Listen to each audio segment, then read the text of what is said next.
quando estava em uma daquelas cidades, eis que um homem cheio de lepra, vendo a Jesus, prostrou-se sobre o rosto e rogou-lhe, dizendo: Senhor, se quiseres, bem podes limpar-me. E ele, estendendo a mão, tocou-lhes, dizendo: Quero ser limpo. E logo a lepra desapareceu dele.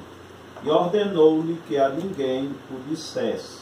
Mas disse-lhe: Vai, mostra-te ao sacerdote e oferece pela tua purificação o que Moisés determinou para que lhe servisse de testemunho. Porém, a sua fama se propagava ainda mais, e ajuntava-se muita gente para o ouvir, e para ser por ele curada das suas enfermidades. Porém, ele retirava-se para os desertos e ali orava. Amém. Amém.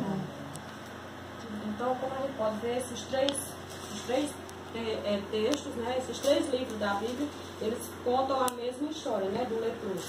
Mateus, Marcos e Lucas. Do leproso que foi ao encontro de Jesus. Nós sabemos que a lepra é uma doença contagiosa, né, e que na época de Jesus não tinha cura. Hoje em dia a gente considera a hanseníase como uma lepra, né? E que já tem cura. Mas na época de Jesus não tinha cura a lepra. E além de ser uma doença constrangedora, o efeito dela ainda era maior na mente da pessoa, assim no psicológico, né? Porque você tinha que se afastar de quem mais você amava, porque como era uma doença muito contagiosa, então você não podia conviver com a sua família nem com ninguém. Tinha que sair para fora da cidade, aí lá tinha um lugar só para os leprosos, e só o sacerdote podia ter contato com eles, porque as outras pessoas não podiam. Por ser uma doença muito contagiosa, então era muito triste viver isolado. Igual agora nessa pandemia, né? Nesse corona. A gente, quando começou, que já veio aquela ideia de não poder chegar perto do pai, nem da mãe, nem dos filhos, nem dos netos, a gente já ficou apavorado, né? Porque é uma coisa que nos separa das pessoas que a gente mais ama. E muitos morreram e não puderam nem se despedir, muitos não puderam velar, né, os corpos dos que morreram na pandemia, com Covid. Muitos morreram, não puderam enterrar, não puderam fazer um velório, porque é contagioso, né? Bem assim era a lepra na época de Jesus. Então, era uma doença que constrangia muito, além de ser muito sofrida, porque saíam muitas úlceras, né, no corpo, muitas feridas no corpo, aquilo ali devia, além de doer, acho que, eu imagino que devia feder também, né, porque ali juntava pus. Então, era uma coisa muito triste a lepra na época de Jesus, era uma doença muito triste. E esse leproso, ele ouviu falar de Jesus. Então, quando ele ouviu falar de Jesus, ele creu que Jesus era a única pessoa que podia livrar ele da lepra. Então, ele teve três atitudes importantes. Primeiro, ele ouviu a pregação de Jesus. Ele ouviu que Jesus estava por ali pregando a palavra. E ele reconheceu que Jesus era o Salvador, né? Deus que veio à terra através do seu Filho Jesus para salvar a lepra, tanto do corpo como da alma, né? Então ele disse: Senhor, se tu fizeres, né, tu pode me curar. Aí foi um pedido assim diferente, de humilhação, né? Ele disse: se tu quiseres, né? Às vezes a gente vai pedir uma coisa e não sabe nem pedir. Aquela que Deus faça. E ele, sabendo que estava doente, correndo o risco de morrer, mas ele disse assim: se tu quiseres, tu me cura. Ele tinha a certeza que a cura vinha de Jesus. E ele disse: mas se tu quiseres, tu pode me curar. E Jesus disse: seja limpo. Porque Curou imediato. Ele desejou, o que eu mais desejava era a cura, mas ele disse: se tu quiser. Se ele quiser. Porque a gente pode observar que hoje... Muitas vezes a gente exige, né? Muitas igrejas ensinam. Interessante nesse ponto aí, que tem que dar uma observada, que ele está tendo a só com Jesus, né? Ele está descendo do monte, estava em oração, ele espera o momento certo para ir atrás de Jesus Cristo. Porque ele não podia estar no meio da multidão. Ele não podia Do estar. mesmo jeito que uma pessoa que está. embora. Do jeito que uma pessoa hoje, no contexto que está com corona, né? Fica isolado, não pode se juntar com ninguém, né? Tem um isolamento. Então, os leprosos também estavam no isolamento, estavam isolados. Mas Jesus estava no monte com os discípulos, estavam orando, pregando a palavra, e ele ouviu, lá no recanto dele, ele ouviu aquele barulho. Então ele se resguardou naquele local, porque ele sabia que Jesus ia descer por ali, e ele se organizou, né, nas suas ideias, disse, ele vai passar por aqui, quando ele passar eu pego a oportunidade. E o que foi quando ele viu Jesus? Ele caiu dos pés de Jesus, ele se humilhou, colocou o rosto nos pés de Jesus e disse assim: Senhor, se tu quiseres, que atitude linda. Se tu quiseres, tu pode me curar. Porque hoje em dia, Interessante. tem muitas igrejas hoje em dia que ensinam a exigir de Deus. Pronto. Né? Era o que eu ia falar, justamente isso aí. Você hoje liga a televisão, pronto, eu dou logo o nome aos bois.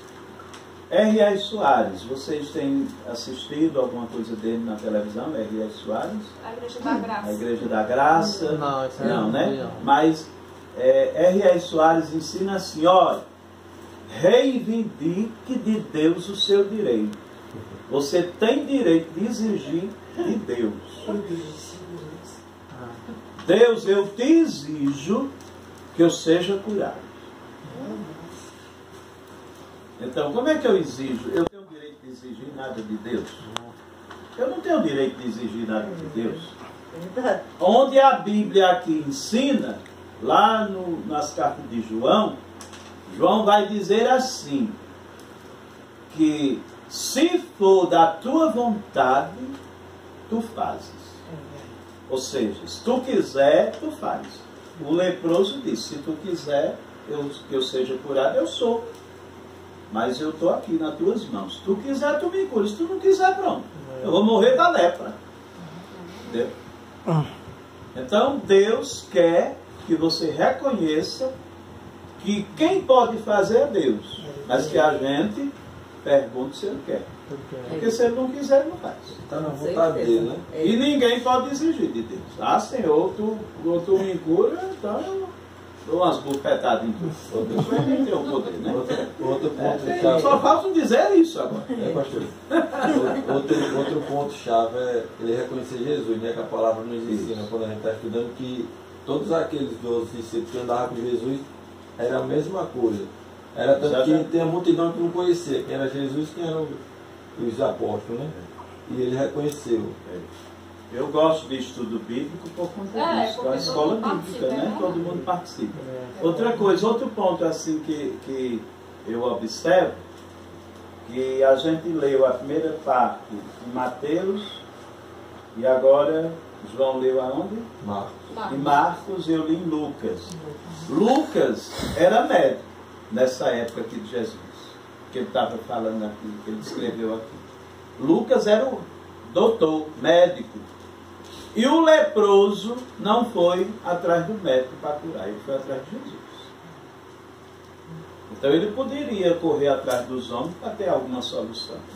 Mas ele disse, não, essa minha solução só resolve com Cristo. Então é Jesus quem tem o poder de curar. Interessante de Lucas é que nos textos dele ele foca muito o milagre, né? Porque a medicina não explica. É como se ele dissesse assim, eu sou médico e vou dizer para vocês o que aconteceu e eu não tenho nem o que dizer, porque eu não entendi isso. Vem do céu. Pronto. Também assim, naquela parte, né, quando o leproso ele vem, quando alguém avistava um leproso, já gritava, leproso! Todo mundo corria e se escondia.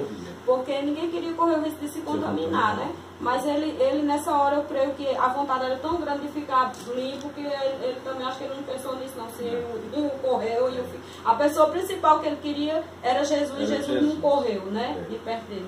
Isso para nós, a gente pode entender que a gente pode estar do jeito que tiver, que a gente pode ir aos pés de Jesus que ele recebe. Amém. Porque ele mesmo disse que ele veio para os que estavam doente, não disse que estava sarado, né? Não. Então, doente, que ele quer dizer, é doente também espiritualmente, né? E aquele leproso também, assim, eu pude observar que ele quando ele reconheceu Jesus como seu Salvador também, porque Jesus curou a lepra e curou a alma também. Porque a gente pode ver em todos os milagres de Jesus que ele curava não só a enfermidade física, né? Porque a pessoa tinha aquele benefício da cura, mas ele tinha também a transformação da vida dele, porque ele aceitava Jesus ali como Salvador dele, né? Mas muitas pessoas só querem a cura física, né?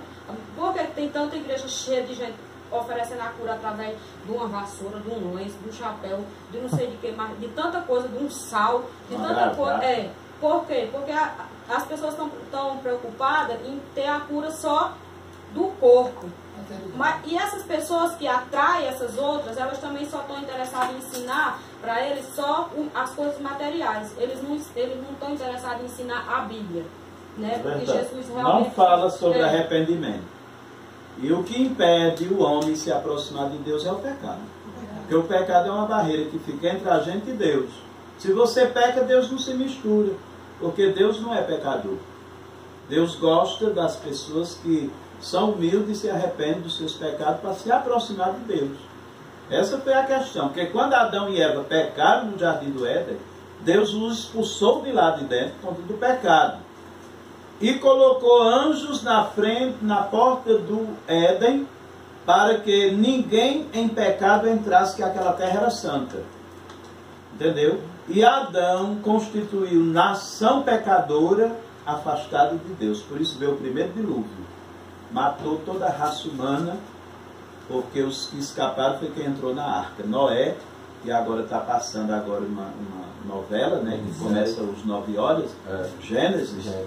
E vocês podem prestar atenção que é Bíblia pura, que eu acompanhei o enredo da formação das personagens. É Bíblia pura. Gênesis, mas ele vai falar do início até o fim. Do início até o fim. Então, Noé foi o único que temia a Deus naquele tempo, porque até Adão se afastou de Deus, porque pecou. E Noé se lembrou do nome do Senhor e pregou a palavra, e o povo não quis se arrepender. Por isso que veio o dilúvio, matou toda a raça humana, e só quem escapou foi Noé, a esposa, os 3 filhos dele, casados com as 3 mulheres, e entraram na arca. 8 almas se salvaram do dilúvio.